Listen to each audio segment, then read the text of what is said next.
Welcome to the Seamus Evans Show. Today, I am joined by someone who has seen in the flesh the Irwin family. Hey? That's my claim to fame. That's the only thing he's ever done. Just been in the presence of other famous people. No, good friend of mine, Dave Matthews, was the star of Hot 91 up on the Sunshine Coast, B105 in Brisbane, Australia Zoo. What were you doing at Australia Zoo? I was the Irwins party planner. Really? Yeah. So I got paid to organise Bindi and Robert's birthday parties. That's amazing. It was pretty good. It was, we did the first, mate. Oh, hang, before we start, can I just crack my sugar-free Red Bull? Not sponsored. Revitalise your mind and your spirit. My turn. What do you got? The no sugar, lightly sparkling water passion fruit. A hint of natural flavour. Ready?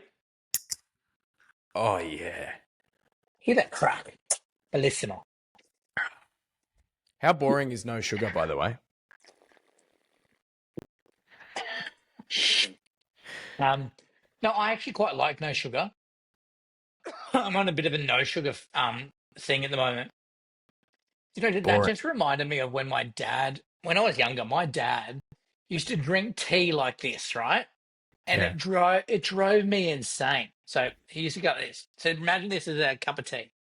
He'd sit in his chair and he'd go,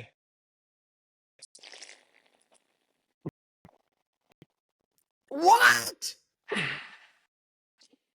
and it took me about 6 years to go, why do you swoosh it around in your mouth?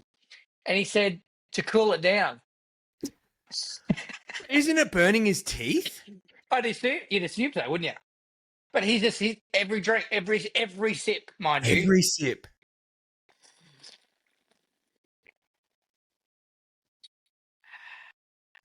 Oh, that would send me insane. Do you know what else he is? Sorry. Yeah. No, you go. You've got me on a dad rant now. Yeah. Dad used to mute the ads when we watch a TV show. So it'd be watching blah, blah, blah, blah. And then he'd hit mute for the whole ads because he hated the sound of ads. And so we'd kind of just sit there in silence with him going.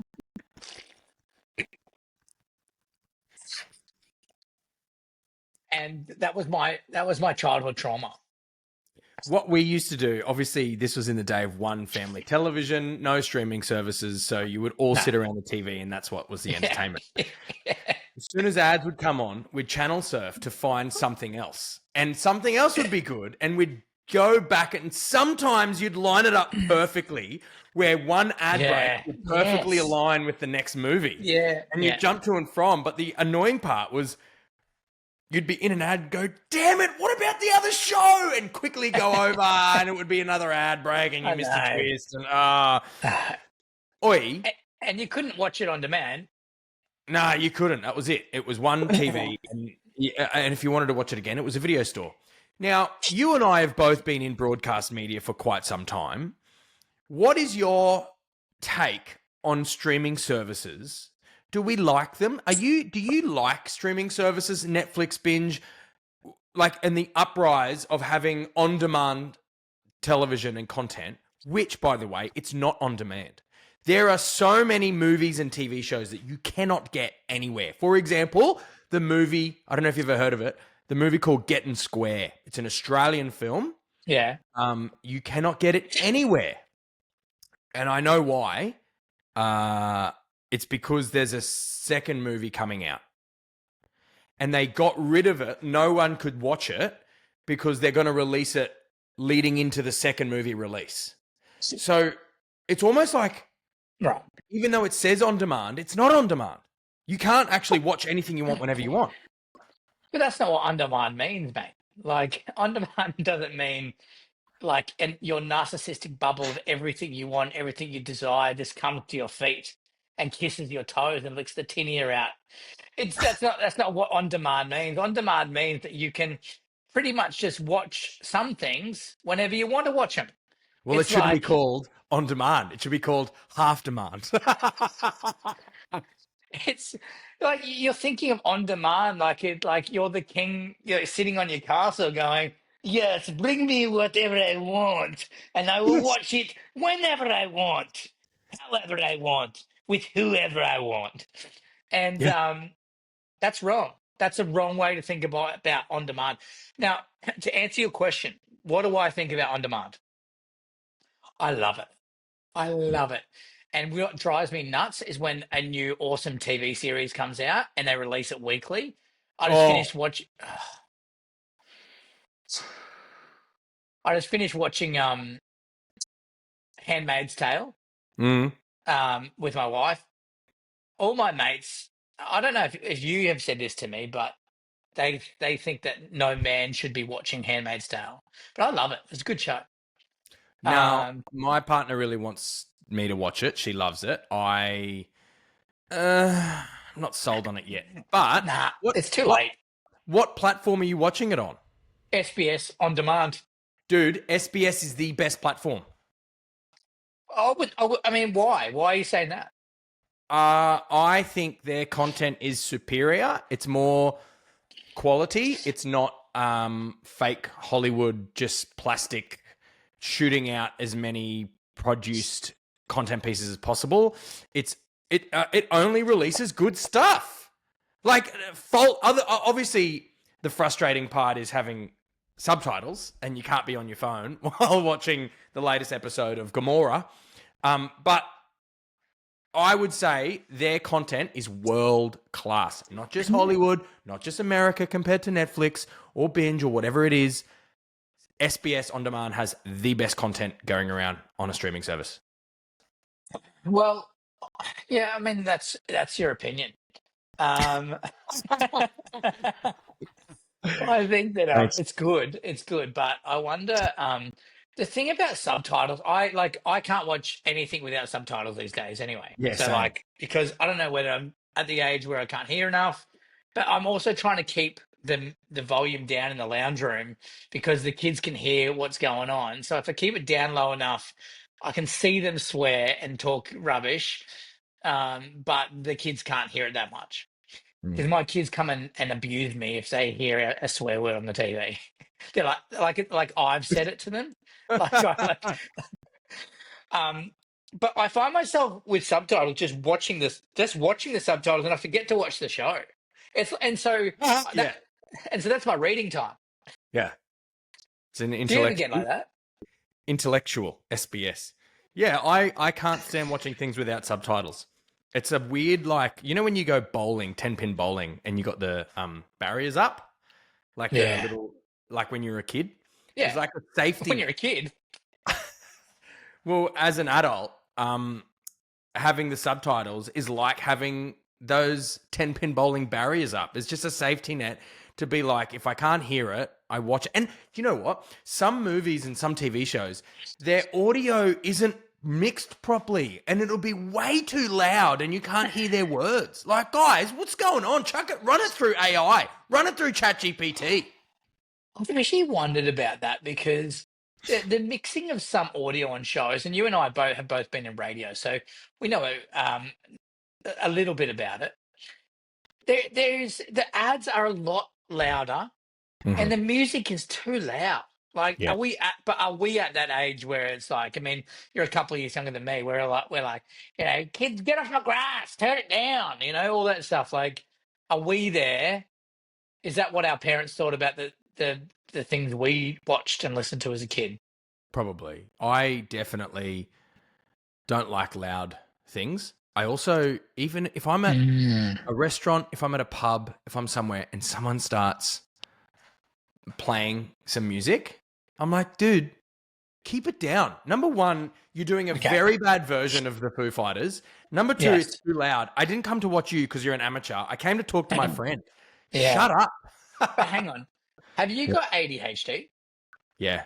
Okay. I think I have a bit too, and I wonder whether this is part of people with ADHD because I haven't ever been diagnosed, but I like when I'm out somewhere, I think my hearing is probably a little bit gone from radio days, having headphones Mhm. in your ears the whole time. But when someone's talking to me out, and then there's like so much going on, the focus I need to have to have any attention to detail on what that person that's talking to me about is so crazy. And I end up like squinting at their lips, like going, like, Yeah. I've got to figure this out. And there's no subtitles. Yeah, no subtitles in real life, which is frustrating. Dude, real life subtitles. Surely there's got to be an app for that. Well, there is. I went to an AI conference recently, and they said that there is a platform. I think it's Google Gemini. I believe it's Gemini that you can have a Teams meeting with someone in Japan, and they don't speak English, and as they're speaking Japanese, Oh yeah, I've seen that. Yeah, it translate to my language yeah, in real time. yeah. That's It's a little laggy, but yes. That's genius, isn't it? Like, but the thing is, they're not speaking a different language; they're speaking English, and I still can't understand what they're saying because the guy over there who literally just got this first gig and he's playing, I don't know, Tears in Heaven, and I'm like, I'm trying to listen and focus, but I can't listen. I'm not trying to. I guess I am trying to interpret what they're saying, but they're speaking the same language I'm saying. I just can't. My brain can't focus in on what they're saying. As I've gotten older, I've decided to just be quite abrupt and blunt with things that I need. So, for Yeah, example, if I'm in that situation and I don't understand what they're saying or can't hear them, I say, speak louder. yeah, I can't hear you. Let's go somewhere else. Life's too yeah. short to not understand what someone's saying. Well, that's beautiful. Yeah, I know. That's a Yeah. bumper sticker. Yeah, let's sit on that. Okay. I should probably finish off my story about Australia Zoo Yeah, please. You're a party planner for because Bindi it and was what a riveting way to start. But I haven't closed the loop for the listeners that are just so hungry to hear the end of it. Mm. Anyway, I was a party planner for the Irwins, so that's about it. What kind of freedoms were you given to party plan? Like, were you able to have, I don't know, a McDonald's party and have all these cheeseburgers come to the zoo? Were you able to, like, what approval process did you have to go through, and what kind of creative license were you given? Well, I was part of a team, but the first party, the big party that I was part of, I'd been working there for 3 months, and we came up with the idea of doing a winter wonderland theme for Bindi. And my brain um, works in a way where I just go to the most extreme ideas I can come up with, Yeah. and most of the time, no one's budget matches them, but the Irwin's budget does. And and so I came up with the idea. So what if we built a snowfield in the middle of the zoo at Australia Zoo in Biwa?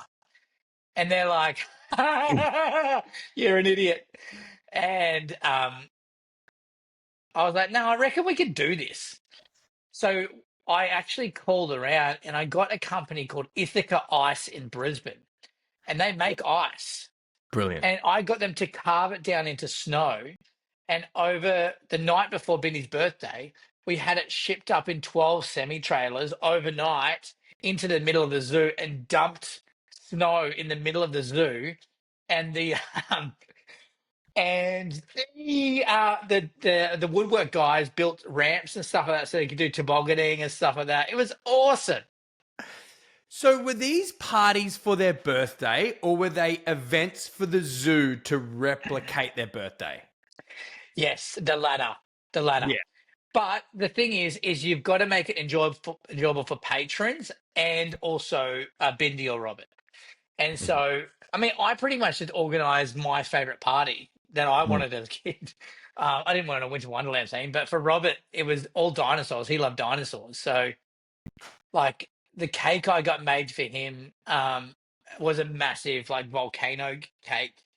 And it had, like, a smoke machine under it that, like, shot out, like, smoke from the top of the cake. And it was just, like, epic. That's fun. I loved it. What was the budget pushback? Or was a good idea just paid for? Okay, so there was a budget in place, but really, if you came up with a good idea, it'd be paid for. Mm. So another example is for Robert's birthday. I jumped on like Alibaba or some sort of like Chinese site, and I'm like, I found this massive inflatable crocodile slide. It was like the biggest thing you've ever seen. And so the kids jump up the back and they slide down the mouth of the crocodile out. And it was like $25,000 or something like that. And I'm like, how cool would this be? They're like, actually, really cool. Let's get it. And so they just bought it. And that So became good. part of the zoo for a long time. And did you work with Steve Irwin, or had he passed away by the time you got there? He died the year before I arrived at the zoo. Right. So I was a bit devastated about that because, I mean, if there's one person you want to work with at the zoo, it's Steve. Yeah. But I went there at a really interesting time. It was kind of dark. And so I helped organize the first Steve Irwin Day gala dinner. And so it was the day that's to celebrate Steve. And so I worked there in 2000. He died in 2006, and I worked there in 2007. And he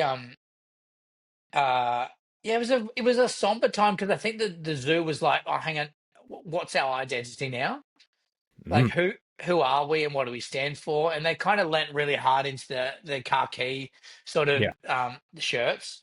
And yeah, and I mean it was a tough time. And I think the thing like I really felt compassion for was Bindi and Robert. Mm. Like these kids are in the public eye. There's a lot of weirdos that want to connect with them and tell them they've seen dad in their visions. And, Yeah. it's just, and they sent in a lot of weird artwork and stuff like that. But I had a lot of compassion for Bindi and Robert because, they're just kids, right? Really, when it comes down to it. And, they're a bit eccentric. They're a bit weird. They're a bit homeschooly in their, in Mhm. their, in their Mhm. approach of social interactions, but they're still kids. And, I don't know if they would remember these moments, but I had one really nice moment with Bindi when I had decided to leave the zoo. We were sitting outside like a boardroom, and she was just sitting next to me, and I was sitting with her. And I don't know, maybe I had a little bit of an impact on their family in some way, shape, or form. She probably forgets about it now, but she heard that I was leaving the zoo, and she said, "Can you pinky promise me you'll come back?" And so I'm like, it's this young girl, and I'm like, yeah, of course, like, of course I'm going to do that. So I pinky promised her, and I never returned. Cop that, Bindi. No, I did return, but She you didn't know, remember you. she had no idea who I was. Remember we pinky promised? Security, there's a psycho here pinky promising Bindi. Bindi, we pinky promised, Bindi. And the other cool moment I had that I often talk about is a moment with Robert. So Robert Irwin, who's like a Bonds model now, Yeah. um, like his star is rising and he's doing well. Um, we were driving around the back of the zoo on a golf cart because it's so big, and he sat there. He was sitting next to me, and Terry was in the back with a security guard, and so we were cruising around, and we kind of stopped and we looked up at the Glasshouse Mountains from inside the zoo because they're right there, and Robert asked Terry if they own them. Hmm. And he's like, "Mum, do we own those?" And Terry was really embarrassed because, I mean, I'm pretty sure that's not very welcoming to country. S. Yeah. And Yeah. she's like, Yeah. no, we don't own that. But I'm like, dude, you probably do. Yeah. Like, yeah. Anyway, So actually on that, like, I'd love to get your thoughts on the success of Steve Irwin, the success of Australia Zoo, because so you've got this young Aussie bogan who's just super passionate. He's a surfer, loves wildlife in the 70s, I assume, 80s and 70s. This is young Steve Irwin. To a huge international brand. He's got a star on the Las Vegas Hollywood Walk of Fame. He's, Steve Irwin is known and loved by the world. Having Terry Irwin, obviously, I remember hearing that Terry Irwin was really the driving factor behind the marketing, behind the branding, and behind the growth. Like, how do you think Steve Irwin got so big? Good question. I mean, he's a unique human being, and I actually think he probably suffered with more mental health issues than we probably realize. I don't know that Sure. for a fact, but when you're that, you and I have both been in entertainment, and there's times when you're on and times when you're off. And like we're both extroverts, but there's times where you need downtime. I'm not entirely sure, but there was some rumors that Steve, would have to have downtime. But to answer your question, like how he got so big, like w- Australia needed a representative for the world. He was interesting, engaging when he was on camera. It's hard to find another talent like that who's genuine. Like he's authentically crazy, Mm, and so he would do things like when no one was watching, he would dress up like Terry Irwin and ride a motorbike through the zoo and start screaming at patrons, like in an American accent. And so he'd get his pants up nice and high and he'd put a big brown wig on and be on a motorbike. He's like, "Get out of here! Get out of here, you guys!" Like he was a lunatic, and like if you can capture a talent like that and harness it, and he was obviously standing for something that was bigger than he wasn't focused on Steve. He was focused on conservation. yeah. Um, I think like the world was looking for a representative for Australia, and he stepped up at the right time. And I think it's John Stanton, who's the guy who kind of was his manager. Mm, Um, and he obviously saw something in Steve, and then helped him produce the TV shows, and then you build credibility in that, um, and then he's lovable. Like who doesn't love a crazy dude that yeah. gets bitten by a snake on TV and doesn't mind? He's like, oh, all right. It's so like it's so cliche, iconically Australian. I also think there's something to say for the timing of media. So it was kind of, he hit fame before YouTube, before social Yeah, media. It was free to air services before your on demand services. yeah. And even when television was big, like Glory Day television, which is 90s and early 2000s. Like really, I reckon 2001, like Big Brother, Rove Live, that was the most popular time in Australian television. And then you've got Conan O'Brien, you've got all of those different late night. It was just one of those all aspects coming together that really kind of, it's all about timing. Like I always think about who's the modern day Elvis, who's the modern day Michael Jackson. And I Yeah. speak to a lot of my friends about this, and they're like, I don't think you can ever get someone like that because it was specific to the time. Like Mm.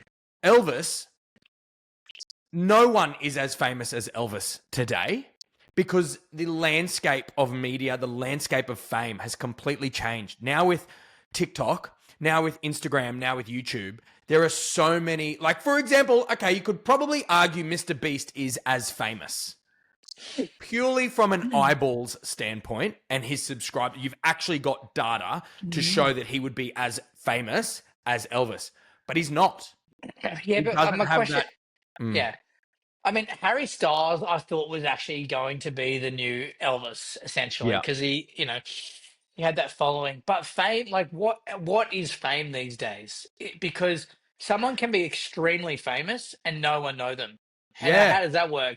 Like, what's happened now? Like, the audience of someone who's famous now actually might be a lot more than what Elvis had back in the day, Mm. because more people can see it, more people can access the content. But like it's weird, like being so obsessed with a talent, and you're like, I love this podcaster, I just can't stop listening to him. And you go tell your friends, and they're like, I've never heard of him. You're like, what? This is Mm. like consuming my world at the moment. So fame has changed. Yeah. Fame's not the same. It's like, and I think when we're talking about on demand before, on demand has kind of segregated fame because people can watch things at different times. Like, for example, I can start watching The Office, the American Office now, and never seen it before.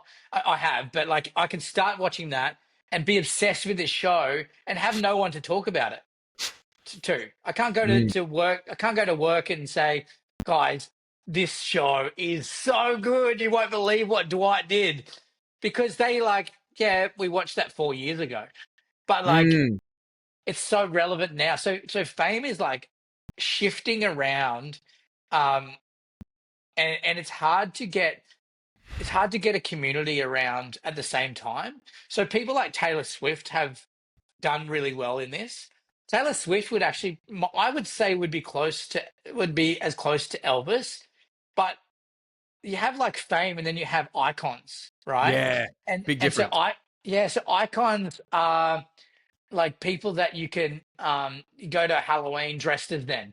You got your Steve Irwins, um Austin you've got Powers, Elvis, you got Austin Powers, Borat. like Borat, exactly. So you've got iconic like characters, um, but then you've got fame, and fame is like it's so diverse these days. It's hard to get traction because there's so much content out there, so many content creators. But it's completely changed. So I think you're right in that. I don't think we'll get another Elvis or another, um, you know, Prince or Michael I don't know. Jackson. I Yeah, think you know what it is. You can be as famous, but only for a limited time. So, for example, your time at the top is nowhere near as long as someone like Elvis or Michael Jackson. But your yeah. time at the top, you are huge for a year and then not. And the art, I would say, is being able to maintain longer time on top. I reckon one of the most famous people in the world today is Joe Rogan. I don't know about that. You don't reckon? I think Lady Gaga would be more famous than Joe Rogan. Do you think? Oh, what about Leonardo DiCaprio? Well, see, we've got to define fame because in fame, everyone knows this person and everyone understands who they are and what they represent, right? Because I reckon I could have a conversation with my wife and she may have heard the name Joe Rogan, but would have no idea who he is. Right. But if I talk to my wife about Tupperware or water bottles or indoor plants, Wait, what's that water bottle company that's like $100? Is it Frank Green? Stan, or then you got Stanleys, you've got I Yeti. could just go through my cupboard over here and just go through them. I'm so sick and tired of water bottles and Tupperware's gone now. My Yeah, wife just got into the Thermomix thing, and oh my gosh! Anyway, they're pretty good. what I'm Thermomix. saying is, sorry, Thermomix is your network marketing. Your modern day pyramid scheme. pyramid Isn't it? scheme. Nah, it's not. But I their mean, marketing is like that, isn't it? I suppose it is a bit like that, but yeah, I mean, yeah, it feels like that. Mm. It's weird. And my wife loves the pyramid scheme, right? And do you know where she likes to be in the pyramid? At the bottom. She loves it. I'll give all of my money. Straight up there. She's been getting these Norwex cloths, these Thermomixes, bloody Tupperware. She, if oh mate, if they bought out, I don't know. She just loves all that stuff. Birkenstocks. Oh, I hate Birkenstocks. I do have a fake pair of Birkenstocks. Haven't been committed to the Crocs. I know you're a Croc lover, and we're not talking about Steve Irwin anymore. But no, I think the sneakers nowadays suck, dude. What the hell is with the footwear? What the hell is with the fashion? I don't understand. I feel like I'm an old person saying this, but like if you look at modern day fashion, it's like this, it's cool to be ugly image at the moment. Yeah, but it's gone back to the like early 90s. It's weird. It's so Yeah. ugh. Anyway. It is a bit gross. I mean, they've got the weird button-up shirts that like are big and like have those brown patterns on them. I mean, Oh, I so don't like hideous. them. I don't get them, but kids like them, so good on It's a them. strange getting into your 30s and understanding, like having the same mindset when I was 20 and looking at someone older and their fashion sucked. like three-quartered corduroy sandals and they thought they looked good. And I'm like, man, I'm wearing tight black jeans and Vans. Like I Yeah. look like an idiot. Anyway. No, but do you know what's funny is that when you looked at 40-year-olds when we were kids, right?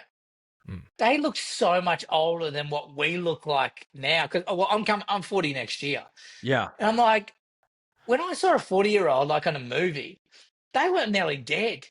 Yes. Like they were old. Yeah. What's with that? What has time changed? I guess you do. Like compared to someone who's 15, you're old. You Yeah, I look was thinking like that. you're dead.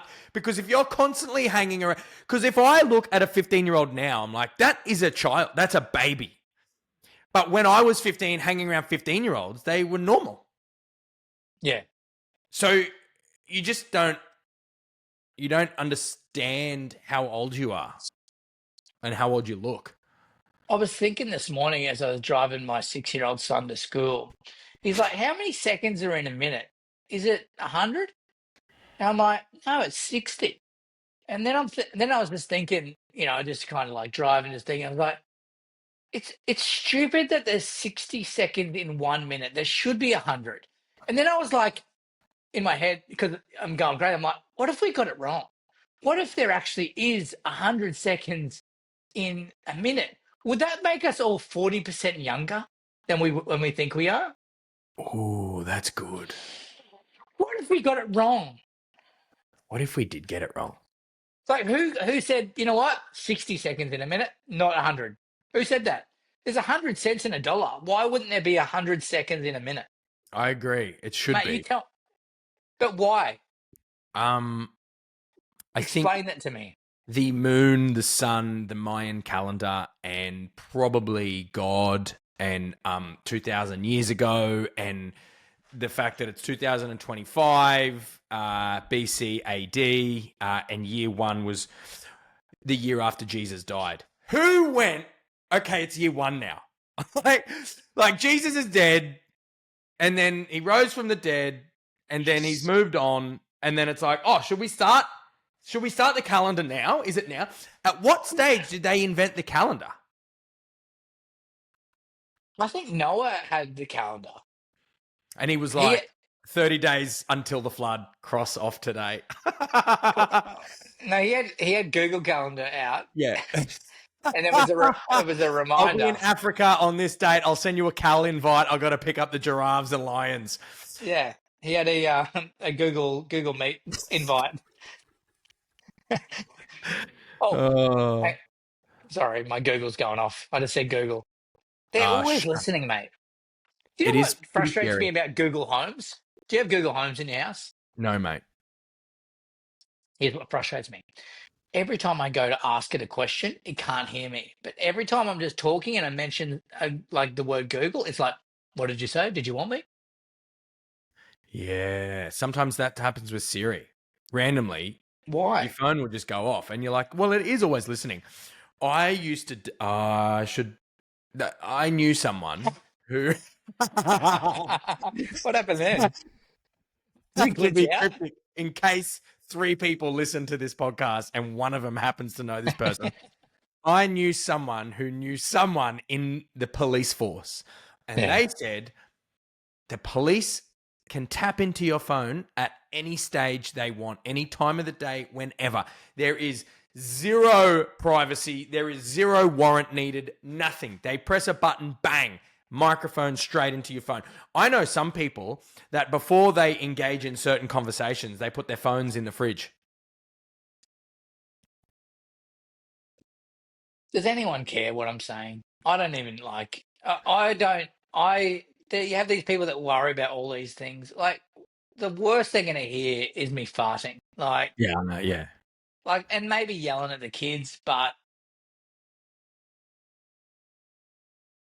there maybe is a couple of things I probably wouldn't want. My dad's the same. He's like, everybody listening, I turn it on. I'm like, dude, no one cares what you're saying. You're a 72-year-old man watching Netflix at home, drinking beers. No government cares, mate. No one cares.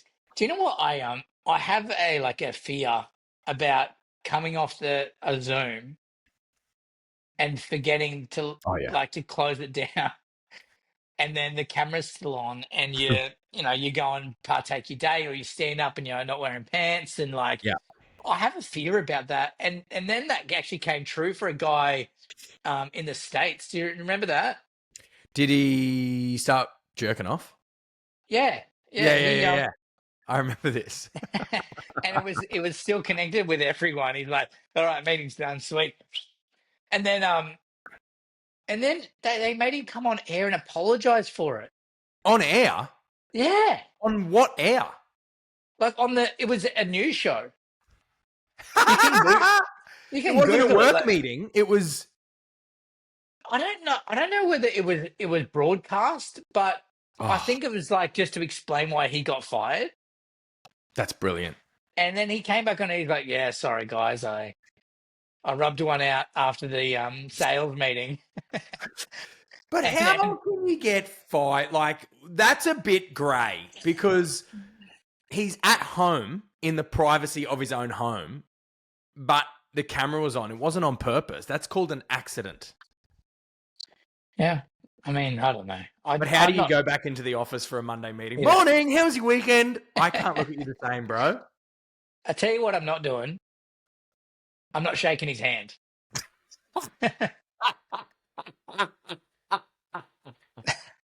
There's gonna have to be a little distance between, or at least he's wearing gloves. Oi, can we talk AI for a bit? I'm Yeah. actually getting someone on the podcast who I saw at this conference. And he's a bit of a tech guy who knows AI. But I want to get your take on it because you use ChatGPT a lot, probably way more than I do because you're addicted and you have no life. Mm, And I do have a life. I'm much more mm, fun. You're a fun dude. But like, do you get scared with the future of AI? I think I'm a natural optimist, so I don't often get scared about new technologies or new things happening. I kind of go, okay, well, what opportunity do we have to embrace it, right? I think kind of can come from the angle where I don't reckon I'm influential enough to stop this massive ship moving in that direction. Like the only thing I can do is maybe like talk about what I feel about it. I don't think it's so I'm not scared about it. There's nothing we can do about it. It's already arrived in the world. I think that I mean my I have a bit of maybe doomsday philosophy on it in that at some point I feel like it's going to take a lot most of people's jobs and there's not going to be um much for humans to do, and then there's always dystopian sort of scenario set up. So I think it could turn really poor, but I also think everything's a pendulum in that we go so in it's like in history we go so far one way, and then there's someone that just comes out and says, I don't know if that's right, I don't feel right, and then it kind of comes back the other way too far, and then it kind of sits in the middle, and then the next thing comes up and it shoots up. I think this is the most disruptive introduction of a technology, though, ever. I don't agree Like with that. bigger than the internet, bigger than No, anything. I think AI. Well, what do you think? cars. So we had this problem before cars were invented.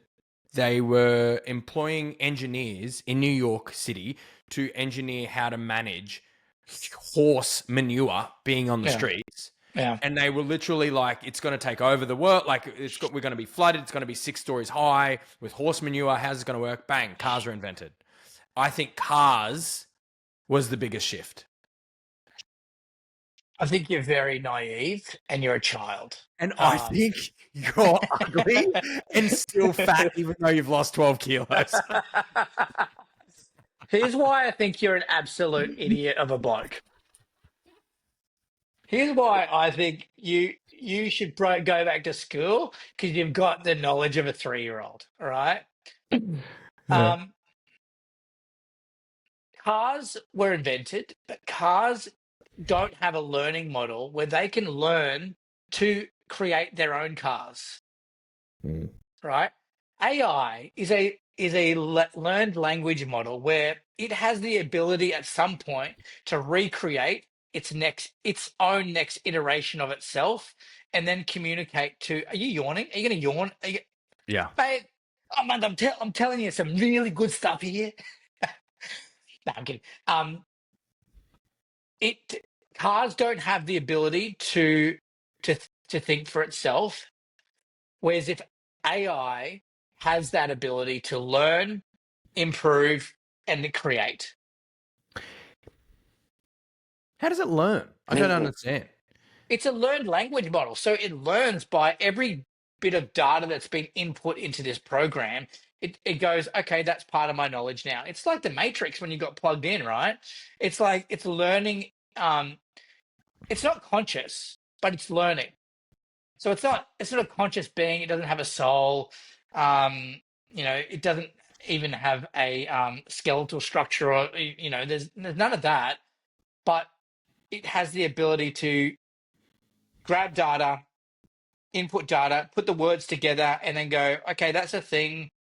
Now that's part of who I know and what I know. And then go, okay, well, at some point, can I create a better version of that? Sorry, my cat's going off. um, You have a cat? yeah, I got a cat, got a dog, got When cows, did you got get a chickens, cat? ducks. I've had a cat for 12 years. Do you want to see my cat? Yeah, get your cat. It's AI. Meow. Oh, she doesn't love getting picked up, but she's a rag doll. Ah, there she is. Oh, what's her name? That's Bella. Bella. Meow. All right, get out of here. I did not know you had a cat. I know you had a dog and chickens, but I'm no not a cat. cat guy. My wife Yeah. loves my. I can't stand cats. I'm actually a bit allergic to them. But my wife wanted a cat, and you do what you can. Now that you have some property, are you going to get another dog? Yeah, we will at some point. I'm just waiting for What? the cat to die. Get a dog, get a pit bull. That'll kill the cat. Yeah. What dog would you get? Oh, we'll probably get another golden doodle. Oh, And then I'll I'll buy be and then over I'll in buy just a a dog. moment. um, yeah, no, the old golden retriever poodle setup is quite good. But so we've got one. Calvin, come here.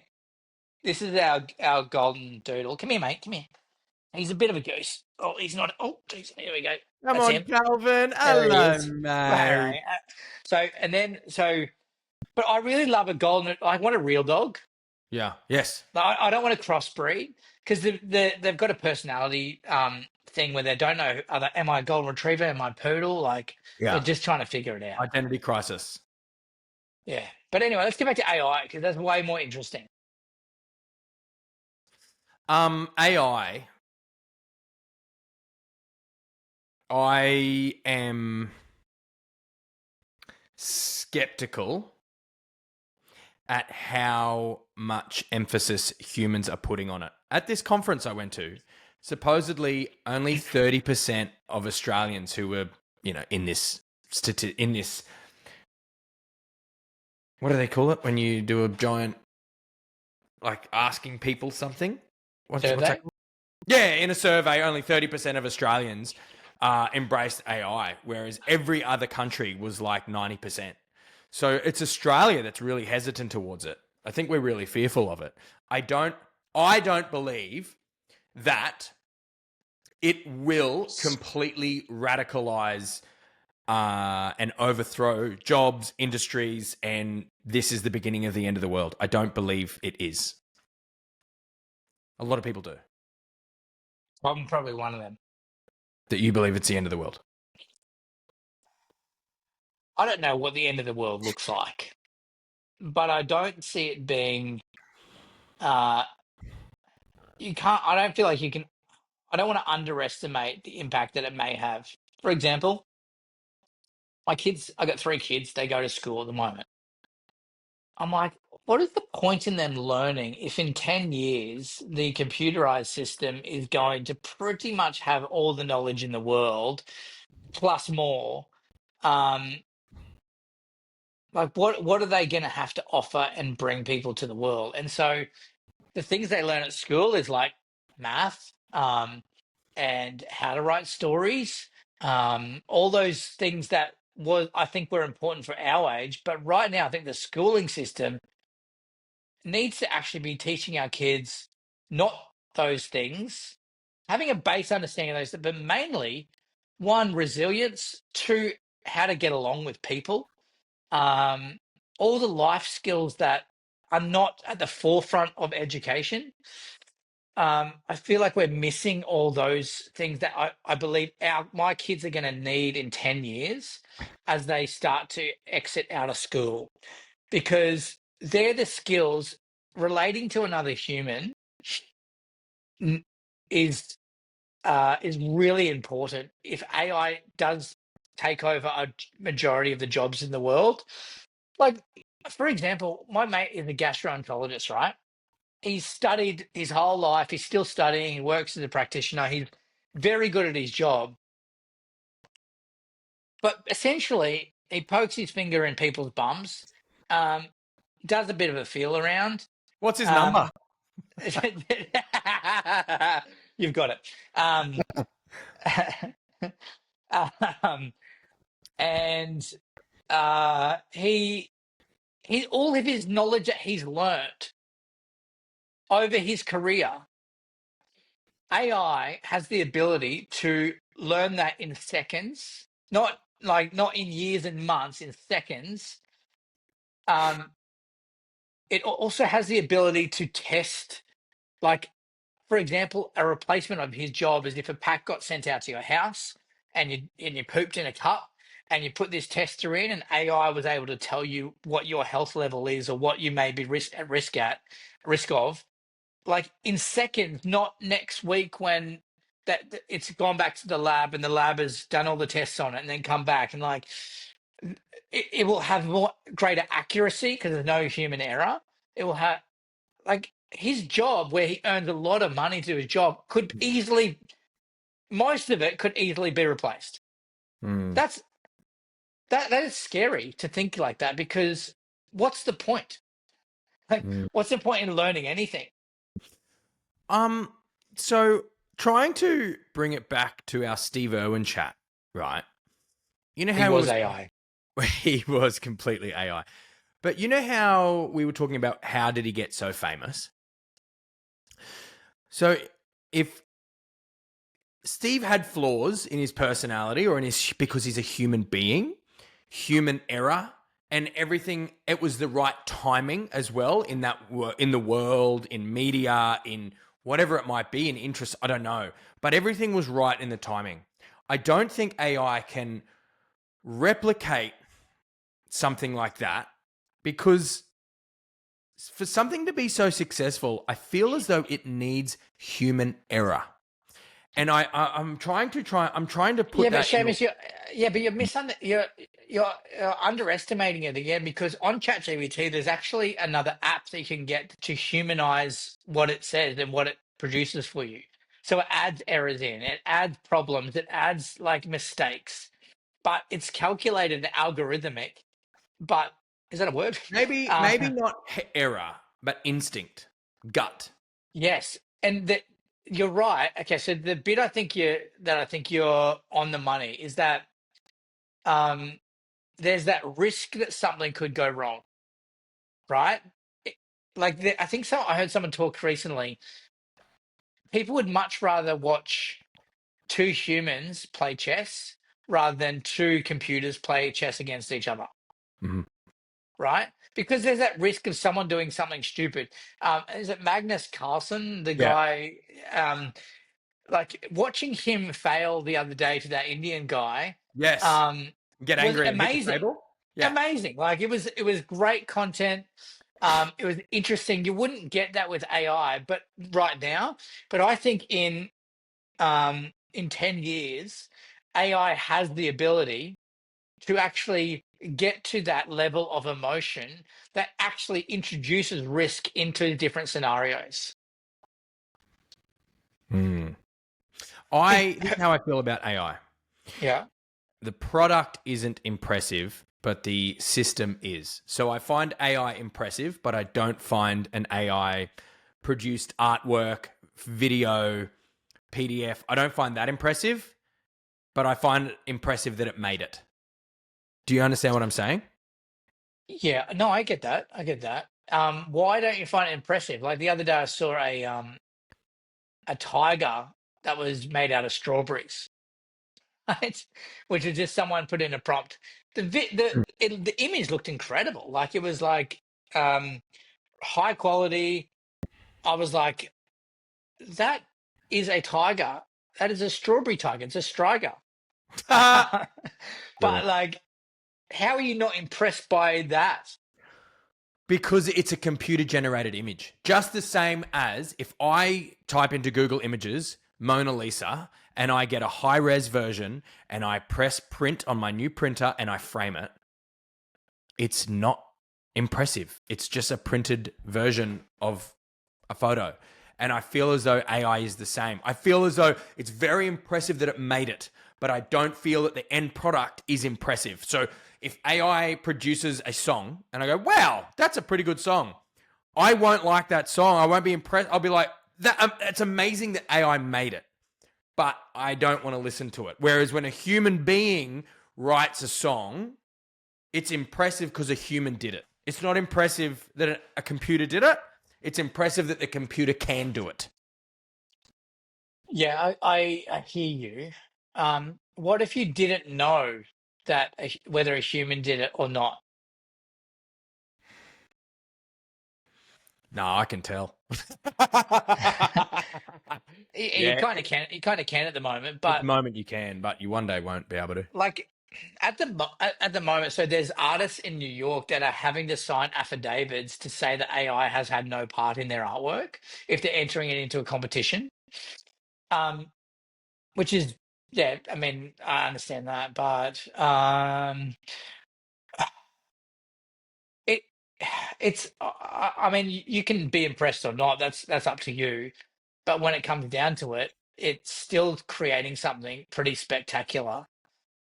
Right now, it's pretty obvious that it's AI. You know, you can see Mhm.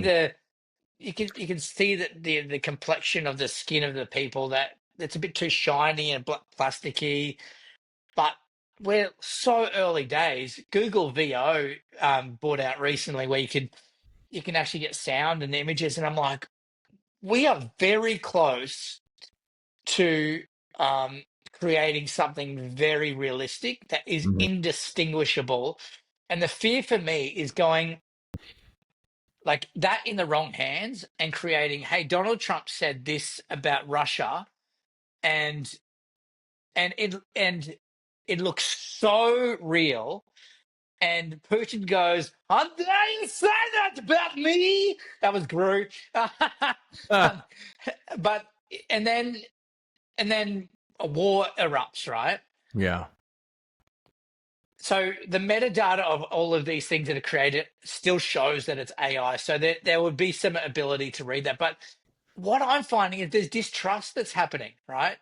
Every single um, post I see at the moment that has a long bit of text and shows some emojis. Yeah, okay, we see the M dashes and the Zs and all that, right? You go, okay, that's ChatGPT. But anything that's fairly long-winded, I just go, like, that's AI written. And then Yeah. I'm like, I'm not going to read it. Yes. So we're losing trust in each other. Well, I feel we'll exit it. I feel we'll stop being impressed because it lacks that one thing human beings need, and that's communication, that's connection, that's human to human. Because we won't have that, we will gravitate towards turning it off. And I don't mean we're going to win by turning it off because once it's now the fact that it's learning, it can't be turned off. Whatever. I mean, like, we've really, in the last 20 to 30 years, we have seen kids go from playing with sticks outside and BMXs on a field to not getting off the computer screen. I feel as though the computer screen won't be as impressive and will go back outside purely because the pendulum swings. That's what we said before. I think it's a human nature. I think it's a law, an unwritten law of the world and the universe. Everything comes in swings and roundabouts. So now that we're so tech heavy, I think we're too tech heavy. We're going to go back to connecting to human beings. Like anything that's people to people, I think will is a business that you should back. Yeah, I mean, I don't disagree with that, but I also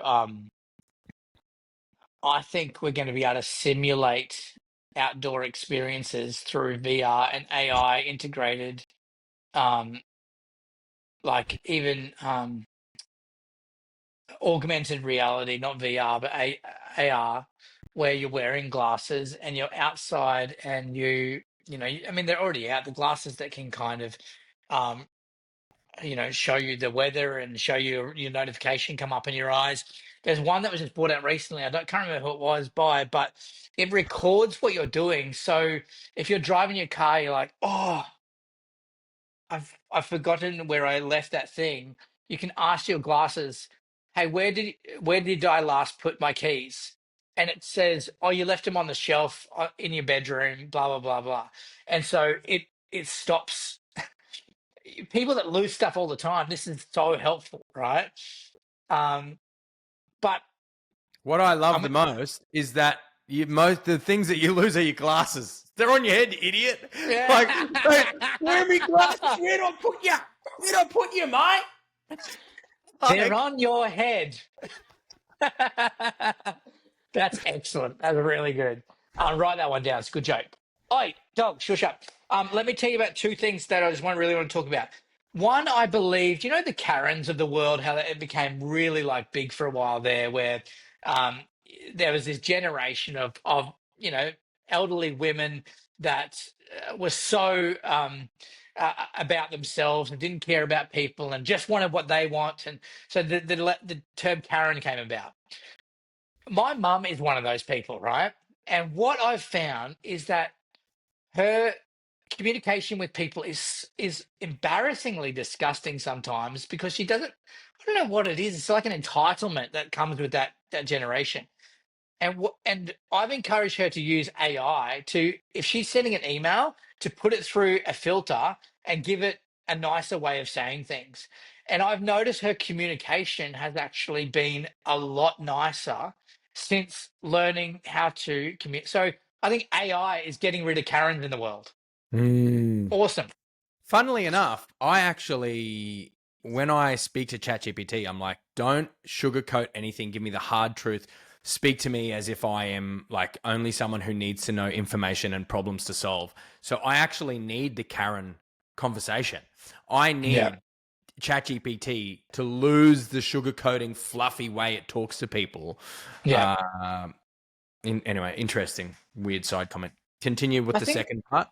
the second thing I think that this is all going to be really tough for people to navigate the world in the future is that everything is so easy these days.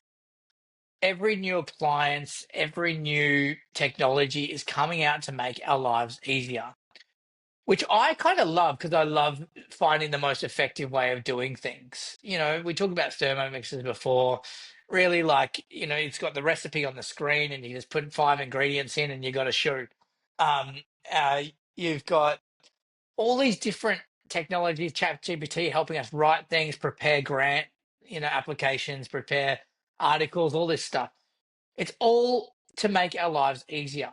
But what I feel like my kids are really going to struggle. Everything's going to be so easy that these life skills are resilience. And it's the pain that you go through in learning these things before the technology was around is what builds character.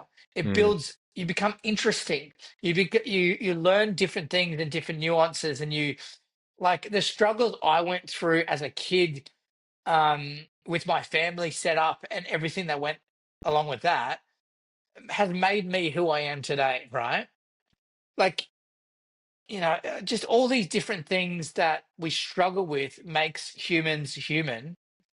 But if life is so easy and we don't struggle with anything, um, then you don't learn about things. There's one thing I love. I bought a farm recently, right?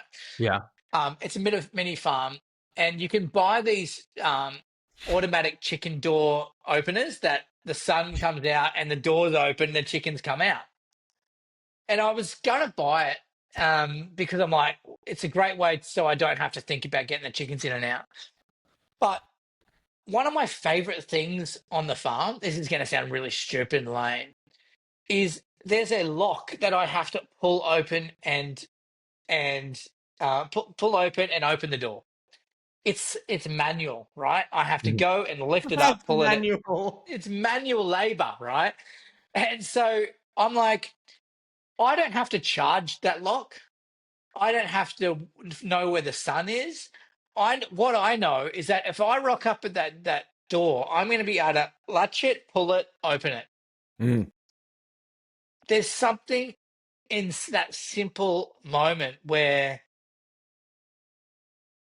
I've got myself out of bed to go and open the chicken latch in the morning. That's because the chickens have got to get out.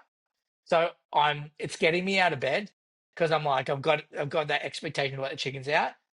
I've got to walk out there. I'm feeling the cold. I'm feeling the sun. Got the sun on my skin, which is really good for you. I have to go and open the latch. And so if we keep on the issue I believe we're going to face is if we keep on embracing these easy technologies, we're going to become very boring, uninteresting, and depressed people. Yes. Yeah. Well, I don't know. what you like going on for what you were saying, I think human beings, the life of a human, it is inevitable to suffer. So it comes with the territory of being a human. We have to suffer. So, for example, I can be in a house with a remote to every application or every appliance in the house, any streaming service, and with a press of a button, having any food at the right air conditioning. I will Yeah. still suffer to some degree. Obviously, everything is all relative, but if that's the only world I know, just say my feet get cold when I stand up Why? because I don't know any other suffering, that will be like a really traumatic experience because Yeah. I don't know anything else. Yeah, because the Regardless, bar. Yeah, that's good. yeah, regardless of whatever our environment upbringing, we all suffer. And I think it's unfair to say someone suffers more than the other person because that person might experience more suffering or be exposed to more suffering. Therefore, they can manage it a bit better. So I really, you know what I feel will happen? Everyone's life gets easier. So the playing field gets leveled out a little bit. Therefore, if you want to stand out, if you want to be better, if you want to surpass everybody else, you need to put yourself through more suffering. And it's going to be easy for people not to suffer. Therefore, if you're willing to just go through a little bit more suffering, you'll achieve more than someone else. A kid now, right, and a kid that was brought up in the 20s and 30s, right? The Yeah. tolerance level of suffering is completely different, which is Yeah. what you're saying. Yeah. And this comes back to the schooling. Schools don't teach suffering.